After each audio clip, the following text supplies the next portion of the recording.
কোনোভাবেই একটা যেন ফাঁকা বুলির আইন যেন না হয়। যে সময় ক্ষমতাসীন থাকেন তাদের আস্থাভাজন হওয়ার জন্য, তাদেরকে নানাভাবে তাদের থেকে সুবিধা নেওয়ার জন্য, তাদের লোক এটা প্রমাণ করার জন্য তারা এই গুমের মতো জঘন্য অপরাধের সঙ্গে নিজেদেরকে জড়িয়ে ফেলেন।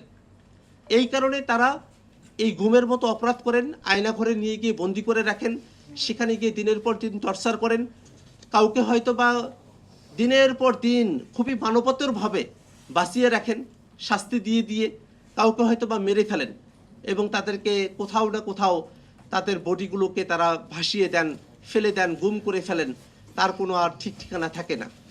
এই যে বাহিনীগুলো আছে আর কি, যারা গুমের সাথে যুক্ত, গোটা অর্গানটা তো যুক্ত না, এই বাহিনীগুলোর ছোট্ট কিছু পর্ষণ যুক্ত, যে পর্ষণটা, যে অংশটা গুমের সাথে যুক্ত, আমরা তাদের বিচার চাই।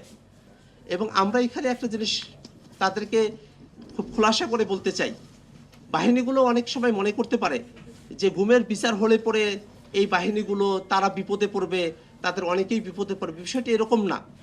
যদি এই গুমের বিচার হতে থাকে তাহলে এই যে যারা ক্ষমতাসীন থাকে, যারা ক্ষমতার ধারক বাহক, তারাও আপনাদেরকে এবং এই গুম এবং খুন করার জন্য প্রেশার ক্রিয়েট করতে পারবে না আপনাদেরকে। এটা আপনারা একটা গণতান্ত্রিক, একটা নিয়মতান্ত্রিক একটা প্রতিষ্ঠানে আপনারা পরিণত হবেন।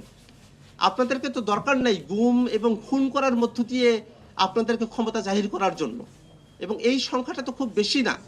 এবং আমরা ধারণা করি এই বাহিনীগুলোর খুবই অল্প শতাংশ, 1% হয়তো হবে না, যারা এই গুমের সাথে জড়িত আছে, যারা সরাসরি খুনের সাথে জড়িত আছে।